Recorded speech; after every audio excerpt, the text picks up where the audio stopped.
How aligned are your intentions with the impact you are actually having? Many of us may think we're more aligned than we actually are. And the reality is that most of us tend to assess ourselves based on our intentions, while others are actually assessing us based on the impact we are having. So, for example, we might be in a conversation and our intentions are to be clear and to be curious and to be transparent. But there might be a mismatch between that. We might actually show up not being as clear as we could, perhaps accidentally shutting down dialogue and debate and coming across more judgmental than we realize.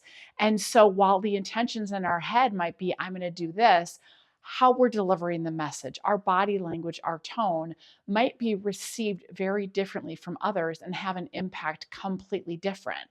And then what happens a lot is because we're perhaps intending positive or neutral things, and someone receives it in a way that is not matched with that, and maybe they're getting defensive or they're getting frustrated, we might then start blaming them. Well, what's their problem? I'm being completely clear, or I'm being fill in the blank. It must be on their end.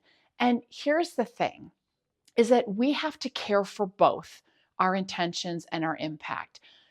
It is true that we can't own somebody else's response. Like if we are giving difficult feedback and they're not receiving it well, we can give them space and let them process, but that's not what I'm talking about here. If my intentions are truly positive or neutral and I am being met with defensiveness, with hostility, with frustration, I need to assume that something got lost in translation. And I don't just let it go or chalk it off to what's their problem or just say, no, I have good intentions, we're fine.